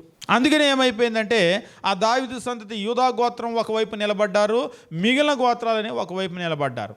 అయితే జాగ్రఫికల్గా కూడా కావచ్చు, యూదా గోత్రంతో పాటు ఉండేటువంటి బెన్యామీను గోత్రం చిన్న గోత్రము, అది వాళ్ళతో పాటు నిలబడ్డారు. ఇక మిగిలిన 10 గోత్రాలంతా కూడా ఒకవైపుకి వచ్చేసారు. మొత్తం ఒక రకంగా చెప్పాలంటే మొత్తం అందరూ కూడా కలిసి ఒకవైపుకి వచ్చేసారు. ఒకవైపుకి వచ్చేసి ఆ తర్వాత అయితే యూదా పట్టణముల్లో ఉన్న ఇజ్రాయేలు వారిని రెహబాము ఏలెను. తరువాత రాజైన రెహబాము వెట్టుపని వారి మీద అధికారి అయినటువంటి అదోరామును పంపగా 18వ వచనము, ఇజ్రాయేలు వారందరూ రాళ్లతో అతన్ని కొట్టినందున అతడు మరణమాయెను. ఇక వాళ్ళ మీద ఎప్పుడులాగా చాకిరీ చేపిద్దామని చెప్పేసి పంపిస్తే రాళ్లతో కొట్టి చంపేశారు. కాబట్టి రాజైన రెహబాము యెరూషలేమునకు పారిపోవాలని తన రథం మీద త్వరగా ఎక్కెను. ఆయన రథం ఎక్కి అక్కడి నుంచి పారిపోయి వచ్చాడనమాట, బతుకు జీవుడా అని చెప్పేసి. ఎందుకు ఇలాంటి గతి పట్టింది అంటే ఒక అనాలోచితమైనటువంటి నిర్ణయము ప్రజల్లో తీవ్రమైనటువంటి అసంతృప్తిని తెచ్చి ఒక తిరుగుబాటును తీసుకొని వచ్చింది. ఆ తిరుగుబాటు వల్ల ఏమైపోయిందంటే 12 గోత్రాలని ఏలాల్సినటువంటి ఒక రాజు తన జీవితకాలంలో తను రాజైన తర్వాత ఒక 2 గోత్రాలకు చిన్న రాజ్యానికి పరిమితమయ్యాడు. దీని వెనకాల ఈ నష్టమంతటి కూడా కలిగిన కారణం ఏమిటి అంటే మనం చూసినప్పుడు యవ్వనస్తులు ఇచ్చినటువంటి ఒక అనాలోచితమైన మూర్ఖమైనటువంటి ఒక సలహాను ఆయన తీసుకున్నాడు. ఒక్క సలహాకే ఇంత డ్యామేజ్ అయితే మరి ఈరోజు మనం తీసుకునే సలహాలన్నీ, మనం తీసుకునే దానిలో ఏదైనా జ్ఞానం కలిగిన ఆలోచన ఉంటుందా? అప్పుడప్పుడు నేను కొందరిని అడుగుతూ ఉంటాను, అసలు మీకు సలహాలు ఎవరు ఇస్తున్నారు, ఎవరి సలహాలు చొప్పున మీరు నడుస్తున్నారని. ఎందుకంటే వాళ్ళు వెళ్ళేటువంటి దారిలో దెబ్బలు తింటూ తీవ్రంగా నష్టపోతుంటే కూడా ఇంకా అదే మార్గంలో వెళ్తూ ఉంటారు. మనిషికి దేవుడు శరీరంలో పెయిన్ పెట్టాడు. పెయిన్ వచ్చినప్పుడు ఏం చేయాలి? పెయిన్ అసలు మనకి ఏం చెప్తుంది? అసలు పెయిన్ మనకి ఏమన్నా చెప్తుందా? ఏం చెప్తుంది? మీ శరీరంలో ఎక్కడైనా ఒక నొప్పి వచ్చింది అని చెప్పేసి అంటే దాని అర్థం ఏంటి? శరీరము వెంటనే ఏంటంటే దానికి అంటే నోరు ఇక్కడ ఉంది, కానీ మీ శరీరంలో ప్రతి భాగము కూడా నొప్పి వచ్చిందంటే సంథింగ్ ఈజ్ రాంగ్, నాకేదో తేడా ఉంది, నన్ను గమనించు అని అర్థం. మనము వెళ్ళేటప్పుడు కూడా కాళ్ళు ఏదైనా ముళ్ళు గుచ్చుకుంది అనుకోండి, ఒకవేళ నొప్పి అనేది పెట్టకపోతే ఏం చేస్తాం? మనం ఆ ముళ్ళుతోనే నడుచుకుంటూ వెళ్ళిపోతాం, అది లోపలికి వెళ్ళిపోతుంది. ఉదాహరణకి మనకి ఏదో ఒక గీత పడింది, కట్ అయ్యి బ్లీడ్ అవుతూ ఉంది, నొప్పి పెట్టలేదనుకోండి, రక్తం అలా కారిపోతూ ఉన్నా మనకేం తెలియదు. నిజంగా దేవుడు పెట్టినటువంటి ఆ పెయిన్ అనేటువంటిది చాలా దీవెనకరం. ఎందుకంటే ఆ పెయిన్ పెట్టబట్టి వెంటనే ఆగిపోయి దాన్ని సరి చేసుకుంటూ ఉన్నాం. పెయినే లేకపోతే ఇక దాన్ని సరిచేయము, శరీరం అనేటువంటిది నాశనం అయిపోతుంది. అంతేకాదు దేవుడు మనస్సుకు హృదయానికి కూడా పెయిన్ పెట్టాడు. ఆ పెయిన్ ఏంటంటే ఏదో తేడాగా ఉంది గమనించు అని అర్థం అన్నమాట. కానీ మనం పట్టించుకోకుండా ఇంకా పనికిమాలిన ఆలోచనలు తీసుకొని ఇంకా ఎక్కువ మనకు నష్టము, ఇంకా ఎక్కువ బాధ. మీరు అప్పుడప్పుడు గమనించండి, మనసుకు లేకపోతే లోపల హృదయానికి లోపల అంతరంగంలో బాధ మనకు రోజుకి పెరుగుతుందా తగ్గుతుందా అని కనుక మనం అడిగితే మనకు ఇవాళ రేపు ఎట్లా ఉన్నాయి మన జీవితాలు, మన కుటుంబాలు మొత్తం తగ్గిపోయి ఇప్పుడు 0కి వచ్చినాయండి, అసలు ఇప్పుడు లేదు అని చెప్పగలమా? అప్పట్లో బాగుండేదండి, ఈ మధ్య అస్సలు బాగలేదు, పరిస్థితులు ఇంకా ఎక్కువైనాయి అంటున్నారు. అంటే దాని అర్థం ఏంటి? పెయిన్ వచ్చినప్పుడు ప్రారంభమైనప్పుడే దాన్ని సరి చేసుకోవాలి. ఉదాహరణకి మనకి శరీరంలో ఎక్కడైనా సరే ఇప్పుడు ఒక ముళ్ళు గుచ్చుకుంది అనుకోండి, పెయిన్ వచ్చింది ప్రారంభంలో, మీరు వెంటనే ఆగి దాన్ని కాల్లో నుంచి లాగేసి నడిస్తే బాగానే ఉంటుంది. పట్టించుకోకుండా దాంతోనే నడుచుకొని వెళ్ళారు, ఏమవుతుంది? అది ఇంకా ఎక్కువ అవుతుందా తక్కువ అవుతుందా? లోపలికి వెళ్ళిపోయి దిగిపోయి మొత్తం అదంతా కూడా పాడైపోతుంది కదా. దాన్ని అలానే వదిలేశారనుకోండి, చింపడుతుంది, ఇన్ఫెక్షన్ వస్తుంది, తర్వాత కుళ్ళిపోతుంది, తర్వాత అవయవమే పాడైపోతుంది కదా. వెంటనే దాన్ని సరిచేయాలి కదా. ఇప్పుడు మనకు కూడా మనసులోనో హృదయంలోనో ఒక బాధ కలిగినప్పుడు అది చెప్తూ ఉంది, సంథింగ్ ఈజ్ రాంగ్, నన్ను సరిచేయ అని చెప్పేసి అంటుంది. కానీ ఈరోజు సరిచేయకపోగా మనం ముందుకు వెళ్తూ ఉన్న కొద్దీ ఇంకా మనకు బాధ పెరుగుతూ ఉంది. మనం దాన్ని సరిచేయటం లేదు. అంటే దాని బాధ పెరుగుతుందంటే దాని అర్థం ఏంటంటే మనం దాన్ని సరిచేయలేదు. నిజంగా కనుక సరిచేస్తుంటే అది అక్కడ ఆ బాధ అనేటువంటిది పూర్తిగా నివారించబడేది. కాబట్టి సరిచేయబడిందా సరిచేయబడలేదా నాకు ఎట్లా తెలుస్తుంది అన్నాడు ఒకసారి ఒక ఆయన. ఇప్పుడు నీ కాల్లో ముళ్ళు సరైందా లేదా నీకు ఎట్లా తెలుస్తుంది? ఒక్కొక్కసారి మీరు గమనించండి, ముళ్ళు గుచ్చుకున్న తర్వాత విరిగిపోయి అది లోపలికి వెళ్ళిపోతుంది. లోపలికి వెళ్ళిపోయిన తర్వాత ఏమవుతుంది? ఒకసారి ఒక మోటార్ సైకిల్ మీద వచ్చేటప్పుడు ఒక ఆయన మొలకంపలో పడిపోయాడు. యాక్సిడెంట్. శరీరంలో చాలా భాగాల్లో ముళ్ళు గుచ్చుకొని పోయినాయి. డాక్టర్ చెప్తూ ఉన్నాడు, శరీరానికి ఒక స్వభావం ఉంది, దేవుడు ఆటోమేటిక్గా ఇచ్చాడు.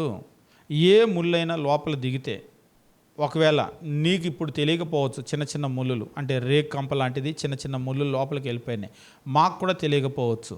కానీ అది లోపలేం ఉండదు. శరీరం ఏం చేస్తుందంటే దాన్ని బయటకు నెట్టేస్తుంది మీకు ఆటోమేటిక్గా. మీకు లోపలికి ఒక ముళ్ళు వెళ్ళిపోయినా కానీ ఆ తర్వాత ఏమవుతుందంటే అక్కడ నీరు పడుతుంది, చీమ వచ్చేస్తుంది. చీమ వచ్చిన తర్వాత అది పగిలిపోతుంది, పగిలిపోయి అది బయటకు వచ్చేస్తుంది. మీరు అప్పుడప్పుడు చూస్తూ ఉంటారు, అది బయటకు వచ్చేస్తుంది. శరీరం దేన్ని కూడా లోపల పెట్టుకోదు, ఎందుకంటే ఆటోమేటిక్గా అది రికవర్ చేసుకోవటానికి దేవుడు ఆ సిస్టమ్ ఇచ్చాడు. కాబట్టి డాక్టర్ కోసి గుచ్చి దాన్ని బయటికి లాగకపోయినా ఆ లోపల శరీరం ఏం చేస్తుందంటే అక్కడ చీమ పట్టేసి తర్వాత కొన్ని రోజులకి పగిలిపోయి ఆ తర్వాత అదంతా బయటకు వచ్చేస్తుంది. ఏది కూడా లోపల ఉంచుకోదు. అంటే శరీరం బాగుండాలి అంటే ఇటువంటివన్నీ కూడా బయటకు వచ్చేయాలి. ఆ కొద్ది రోజులకి ఏమవుతుందంటే మరలా శరీరం ఆ గాయాన్ని తనంతట తానే మాన్పేసుకుంటుంది. మాన్పేసుకుని నొప్పి లేనటువంటి ఒక స్థితిలోకి అది వెళ్తుంది. దానికి తెలుసు దాన్ని ఎట్లా రికవర్ చేసుకోవాలని. అలాగనే మనసుకు కూడా గాయం కలిగినప్పుడు ఏం చేయాలంటే నాకేదో తేడా ఉంది అని అది మనతో చెప్తూ ఉందన్నమాట. ఇక్కడ పరిస్థితులు బాగలేదు, ఇట్లా కాదు వెళ్ళాల్సింది అనేటువంటిది అది మనకు చెప్తుంది, ఇది సరికాదని. కానీ మనం ఏం చేస్తామంటే ముళ్ళు గుచ్చుకున్న అలాగనే నడిచేసినట్లుగా ఈ కష్టాలు బాధలు ఉంటానే ఉంటాయిలేండి అని అలా వెళ్ళిపోతూ ఉంటాం జీవితంలో. దాంతో ఏమవుతుందంటే ఇంకా ఇంకా ఇంకా ఇంకా పెరిగే పరిస్థితే కానీ అవి తగ్గేటువంటి పరిస్థితి కాదు. అట్లని మానవ జీవితంలో కష్టాలు శ్రమలు ఇబ్బందులు ఉండవని మనం చెప్పటం లేదు. మనిషి జీవితం అన్న తర్వాత కష్టాలు అనేటువంటివి ఉంటాయి. కానీ ఇప్పుడు మనం కోరి తెచ్చుకునేటువంటి కష్టాలు, లేకపోతే మనము దేవుని యొక్క మార్గాన్ని విడిచి వెళ్ళటం వల్ల వచ్చే కష్టాలు ఉన్నాయి కదా, వాటిని గురించి మనం మాట్లాడుతున్నాం.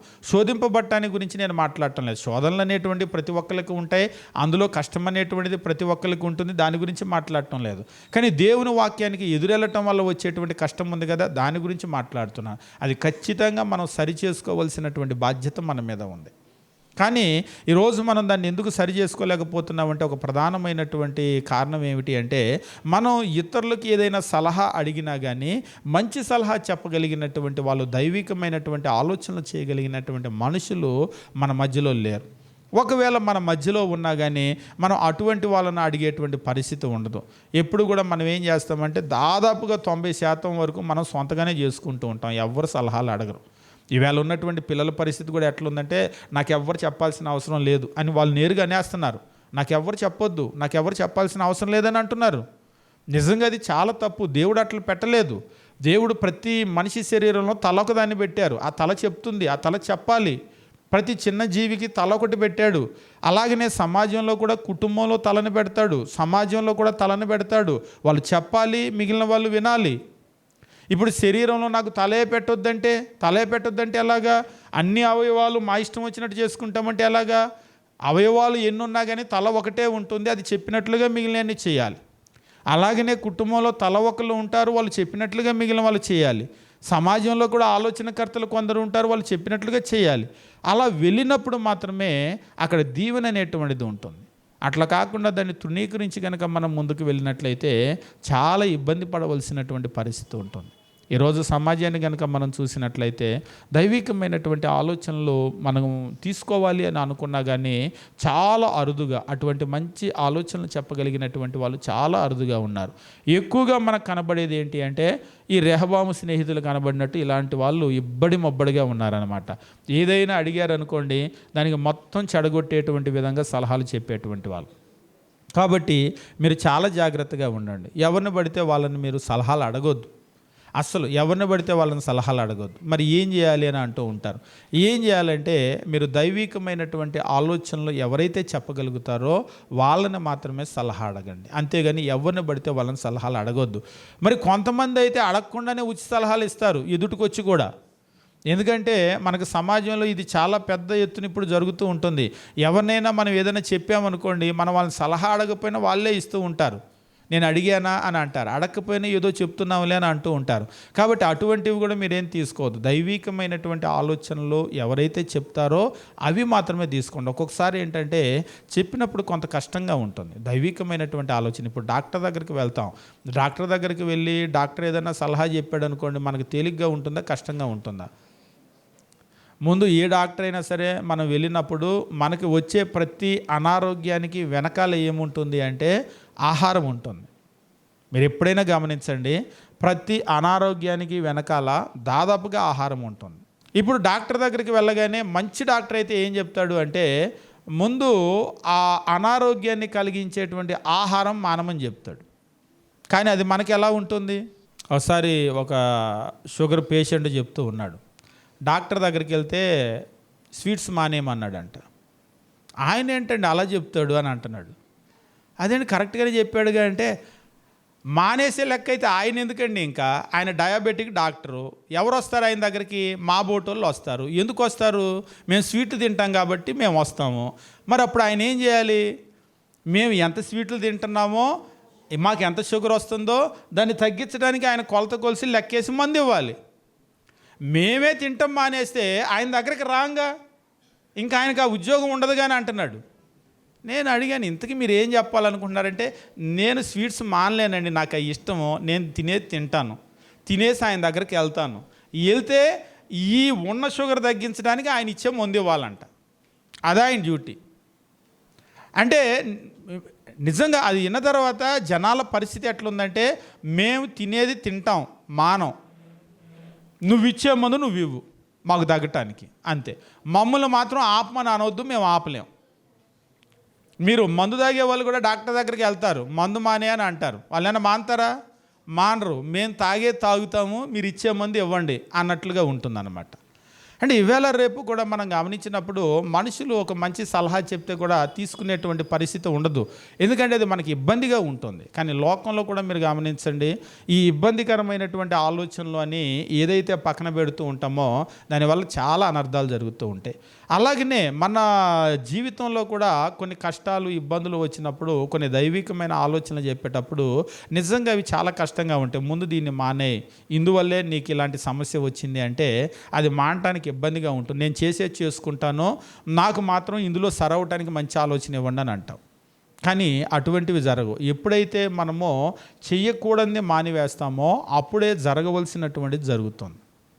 మీకు లోకంలో అయితే చెప్తూ ఉంటారు, దాదాపుగా అనారోగ్యాలు వచ్చినప్పుడు ఏం చేస్తూ ఉంటారంటే ఫాస్టింగ్, ఉపవాసం అనేటువంటిది ఇస్తారు. జ్వరం వచ్చినప్పుడు కూడా ఎక్కువ తినమంటారా, తక్కువ తినమంటారా? జ్వరం వచ్చినప్పుడు ఏం చేస్తారు? ఒకసారి ఒకరు అడిగారు, జ్వరం వచ్చినప్పుడు పాలు రొట్టె ఎందుకు ఇస్తారని. జ్వరం వచ్చినప్పుడు పాలు రొట్టె ఇస్తారు, మజ్జిగ ఎందుకు ఇవ్వరు, పెరుగు ఎందుకు ఇవ్వరు అని అడిగారు. అవి మంచివి కదా అని. పాలు చాలా త్వరగా జీర్ణం అవుతాయి, చిన్నపిల్లలకు కూడా ఇస్తారు. పెరుగు మజ్జిగ త్వరగా జీర్ణం అవ్వవు, మందం. అందుకని ఏం చేస్తారంటే పొద్దున్నే పెరుగన్నం తినేసి సద్ది అని అంటారు కదా, అది తినేసి పొలం పనులకు వెళ్తారు. అందుకనే పెరుగన్నం తిన్న తర్వాత మత్తుగా ఉంటుంది, మనకు అది జీర్ణం అవటానికి ఎక్కువ సమయం పడుతుంది. పాలు త్వరగా జీర్ణం అవుతాయి కాబట్టి ఆ పాలు ఇస్తూ ఉంటారు. బ్రెడ్ కూడా ఏంటంటే చాలా త్వరగా జీర్ణం అవుతుంది, అందుకనే ఏం చేస్తారంటే త్వరగా జీర్ణమయ్యేటువంటిది ఇస్తారు. అంటే డైజెస్టివ్ సిస్టమ్ మీద ఎక్కువ బరువు పెట్టొద్దు. అది కూడా బ్రెడ్ తినమన్నారు కదా అని రొట్టె ప్యాకెట్ తినకూడదు, లీటర్ పాలు తాగకూడదు. ఏదో 1-2 స్లైసులు తిని కడుపు ఖాళీగా లేకుండా కొద్దిపాటిగా తిని దానికి గనక రెస్ట్ ఇచ్చేస్తే ఏం చేస్తుందంటే అది సరి చేసుకుంటూ ఉంటుంది, శరీరాన్ని సరి చేసుకుంటుంది. కానీ ఈవేళ రేపు మనం అట్లా ఇష్టపడం. నేను తినేది తింటాను, మీరు ఇచ్చే మందు మీరు ఇవ్వండి అన్నట్లుగా నా జీవితంలో నేను అడ్డమైన దారిలో వెళ్ళేది వెళ్తాను, నన్ను మాత్రం దేవుని దగ్గర ప్రార్థన చేయండి బాగుండాలి నేను. నేను అబద్ధం మానేను, మోసం మానేను, లేకపోతే ఈ అన్యాయం మానేను, ఈ అడ్డమైన బతుకు మానేను, కానీ మీరు మాత్రం దేవుని దగ్గర చెప్పి నా గురించి ప్రార్థన చేయండి, దేవుడు నన్ను నా కుటుంబం దీవించాలి, నేను మాత్రం ఏమీ మానేను అన్నట్లుగా ప్రజలు ఉన్నారు. అట్లా గనక ఉన్నట్లయితే మన జీవితాలు ఎన్నటికీ కూడా బాగుపడవు. కాబట్టి మనం చేయవలసింది ఏమిటి అంటే, మన జీవితం, మన శరీరంలో పెయిన్ వచ్చినప్పుడు నాకేదో తేడాగా ఉంది, నన్ను సరిచేయండి అని అది చెప్పినట్లుగానే మనసుకి హృదయానికి ఎప్పుడైతే బాధ కలిగిందో, ఏదో నాకు తేడాగా ఉంది, నన్ను సరిచేయండి అని అది చెప్తూ ఉంది. కానీ మనం ఏం చేయటం లేదంటే సరి చేయటం లేదు. సరి చేయనప్పుడు ఇంకా నొప్పి పెరుగుతూ ఉంటుంది, శరీరంలో మనసులో కూడా పెరుగుతూ ఉంటుంది. కాబట్టి దాన్ని కనుక సరి చేసినట్లయితే మనకు నిజమైన సంతోషం వస్తుంది. కాబట్టి నిజమైన సంతోషం నా జీవితంలో రావాలంటే ఏం చేయాలి అంటే, ఎలాగైతే శరీరాన్ని మనం సరి చేస్తామో, ముళ్ళు గుచ్చుకుంటే తీస్తామో, అనారోగ్యం ఉంటే మందేస్తామో, మనసుకి హృదయానికి కూడా ఎక్కడ సమస్య ఏర్పడిందో దాన్ని బాగు చేయాలి. అలా బాగు చేసినప్పుడు మాత్రమే నిజమైన సంతోషం వస్తుంది. మరి అలా బాగు చేయాలి అంటే మంచి సలహాలు ఇచ్చేటువంటి వాళ్ళు అవసరం కదా అంటే అవసరం. కాకపోతే ఏంటంటే సమాజంలో ఇప్పుడు అదే కొరత ఉంది. కొన్ని సందర్భాల్లో మంచి సలహా ఇచ్చినప్పుడు దాన్ని పాటించవలసింది కష్టంగా ఉంటుంది. కానీ ఏం చేస్తామంటే మనం దాన్ని కనుక పాటించగలిగితే మన జీవితంలో నిజమైనటువంటి ఆశీర్వాదం వస్తుంది. రెహబాము దాన్ని పాటించలేకపోయాడు. వృద్ధులు మంచి సలహా ఇచ్చారు, కానీ దాన్ని పెడచెవిన పెట్టాడు. పెట్టి యవనస్తులు ఇచ్చినటువంటి ఒక సలహాని, మూర్ఖమైనటువంటి ఆలోచన తీసుకొని తన రాజ్యం మొత్తం 10 గోత్రాలని పోగొట్టుకొని ఒక చిన్న ప్రదేశానికి రాజుగా ఆయన అయ్యాడు. దానికి కలిగినటువంటి ప్రధానమైన కారణం ఏమిటి అంటే, మూర్ఖమైనటువంటి అజ్ఞానమైనటువంటి ఆలోచనలు వినటం వల్ల పూర్తిగా పాడైపోయాడు. ఈరోజు మనం కూడా అజ్ఞానమైనటువంటి ఆలోచనల వల్ల మన వ్యక్తిగతమైన జీవితం కావచ్చు, కుటుంబాలు కావచ్చు, మన జీవితాలు కావచ్చు పాడు చేసుకుంటూ ఉన్నాం. కాబట్టి ఎప్పుడు కూడా అజ్ఞానమైనటువంటి ఆలోచనలు తీసుకోవద్దు. దయచేసి మీ కుటుంబాలు, మీ జీవితాలు పాడు చేసుకోవద్దు. రాబోయేటువంటి రోజుల్లో మరి దైవికమైనటువంటి ఆలోచనలు చెప్పగలిగేటువంటి పరిస్థితి ఉంటుందా? ఒకవేళ దైవికమైనటువంటి ఆలోచనలు ఎట్లా ఉంటాయి, వాటి వల్ల కలిగేటువంటి మేలు ఎట్లా ఉంటుంది, లేదంటే ఒక కష్టం వచ్చినప్పుడు, ఇబ్బంది వచ్చినప్పుడు మరి ఇటువంటి మనుషుల దగ్గర పెట్టకూడదంటే మరి ఎవరి దగ్గర మనం పెట్టాలి, ఈ విషయాలను మనం గమనించబోతాం. దేవుడు మిమ్మల్ని, మీ కుటుంబాలను దీవించును గాక.